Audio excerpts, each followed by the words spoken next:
Now, the one thing I have on the beehive still is their protectors. When you have kind of a weak hive, you put these on to limit the access coming in and out of the front. So I'm going to go ahead and take that off right now too.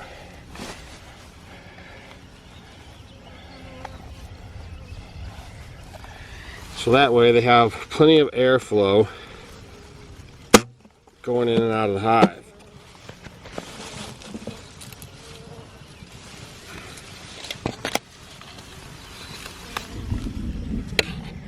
Yeah, we have thunderstorms rolling in and the whole nine. Now that hive, not a super strong hive, but they're in there doing their job. They've already filled up this upper box, but I'll show you what a really strong hive looks like. This hive is really strong. This little piece right here I'm going to fix. I'm just going to add a piece of wood around there just to kind of trim it out, because they're protecting that so no one can come in and out. And they're trying to keep it so clean that they're actually eating a hole in it. Now this was a strong hive, so they didn't really have a, it's kind of warm, that's why they're hanging out outside and they need more space. But they're kind of protecting, you know, they'll protect that opening. So that's why you put those covers on there when they're kind of weak. It just prevents another bees from going in there, so they can just protect their stuff. So let's crack this one open and see how it looks. Okay, here's the top view. As you can see, they have the honey built out all the way up. So what you want to look for on the first two boxes is they're going to start in the middle and work their way out. So when you see them get to, you know, these outer frames about 80-90% full, then that's when you add another box on.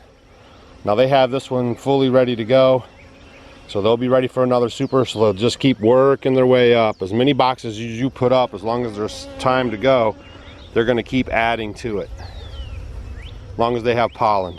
Just open this one and you can see bees have built out. They're ready for the next box. There's bees, you can see them in every crack there, right? It's hard for me to show you guys everything. My other battery just, or not battery just died, but my card was full. So now I just have to kind of move, do what I got to do. It's about to rain and I want to get this done. And I wanted to show you guys a little bit of the update on the bees. So I'm trying to just kind of work it in. Now with your first two boxes, if you take out one of these frames, you want to make sure you put them exactly the same way, the same exact order, because in their hive bodies they're very particular about the order of their frames, and you could actually lose a hive over it if you put them in incorrectly.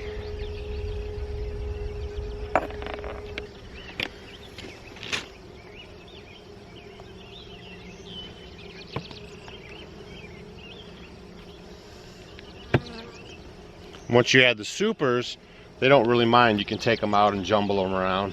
It's just their living quarters where they spend all their time. They're very particular about the order of those frames.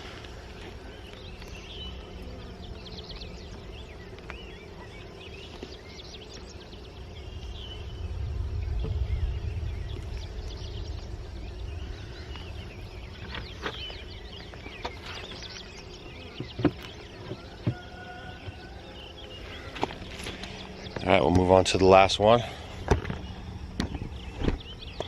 And then I'll show you guys the tool nobody talks about.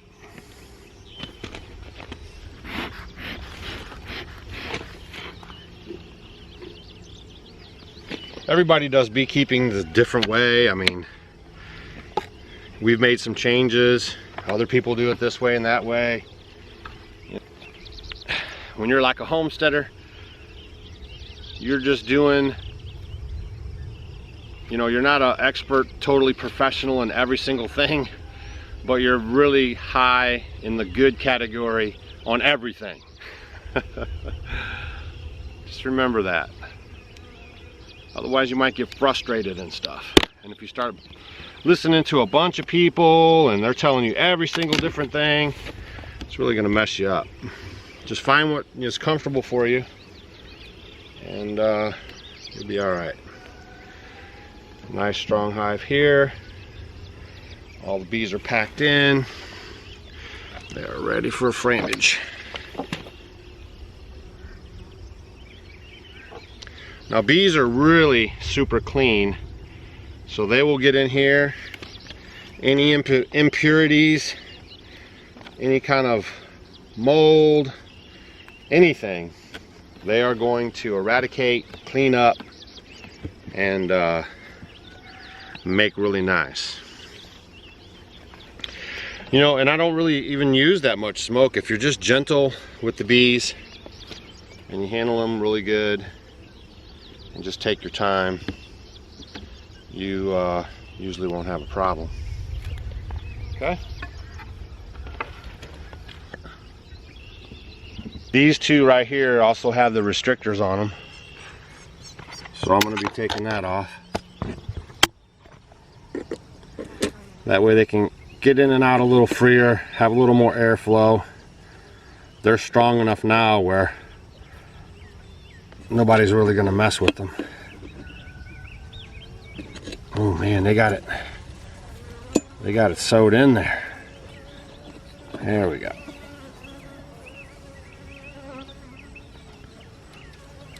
Nice and gentle.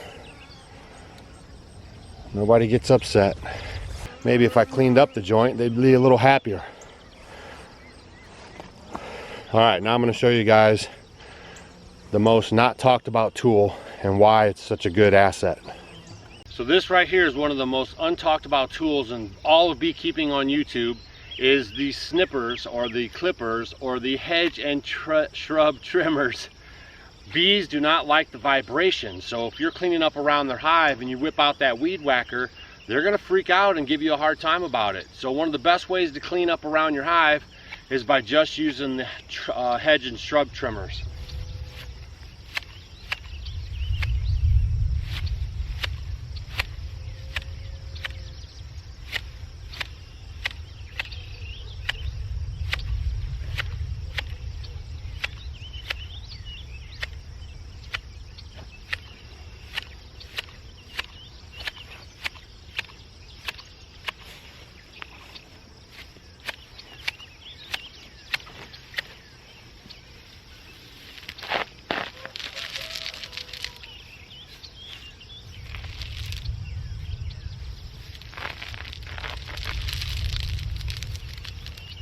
If you're new to our channel, I'll put a video link up for you.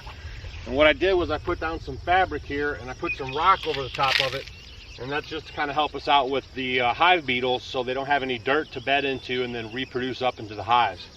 It's been fairly successful. So with that, if they do grow a little foliage in there, they just pull right up because they're not able to root into the ground. I mean, it's even easier than back to Eden.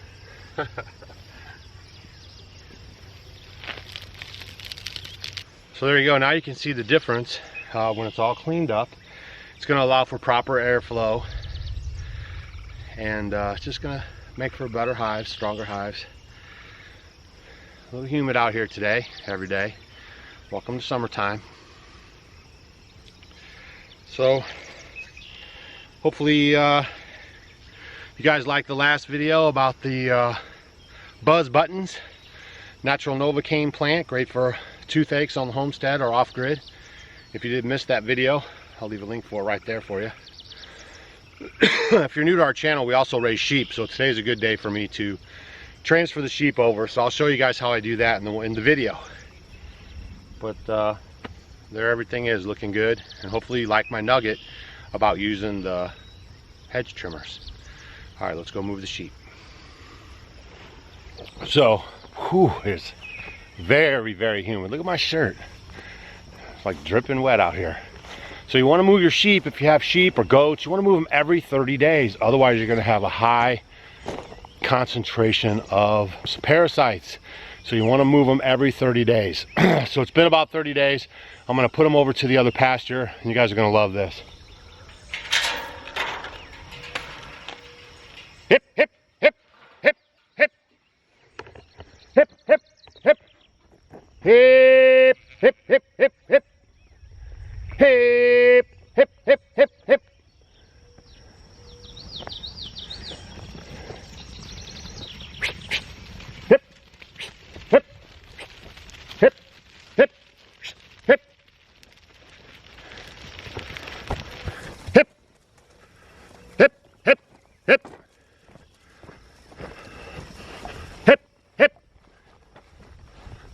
right there is a flock that has a good shepherd.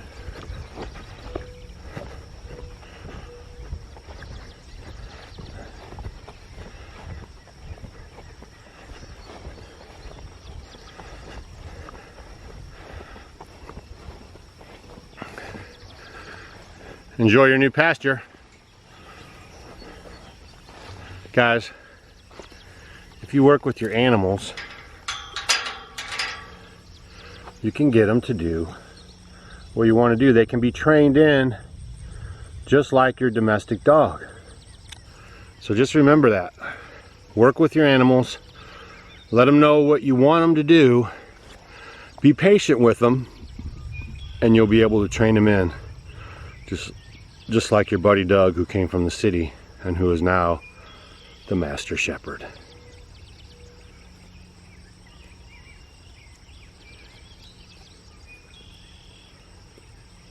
All right, so that is it for you guys today. You got a little beekeeping, you got a little shepherding. We're off to Lehman. See you this weekend. We'll be there today, Friday, Saturday, coming home. And I got next couple videos, I'm gonna drop something on you. I'm a little nervous, a little anxious, and I'll explain to you what's coming up with that in the next video. Leave a comment down below if you have your sheep trained or your goats trained like that, where you can move them pasture to pasture without bugging out. I know a lot of people move their stuff and they're just, you know, things are going everywhere. My stuff is so smooth around here like clockwork. But leave a comment down below, and also leave a comment down below if you knew about the shears. Don't forget, you can check us out on Facebook, Instagram, and Twitter. And if you haven't got your tickets yet for the Homesteading Live Conference in Hannibal, Missouri, August 12th and 13th, we have a limited number of seats. The link is down below. Don't forget, you can get your t-shirts. If you're going to the conference, we have the swag available. And also, you can just get a different kind of t-shirt just to support what we're doing here on the homestead. And we'll see you guys tomorrow. Hey guys, thanks for watching our video. You might want to check out these videos. And if you want to become a homestead homie, click the picture of us below. We will see you tomorrow.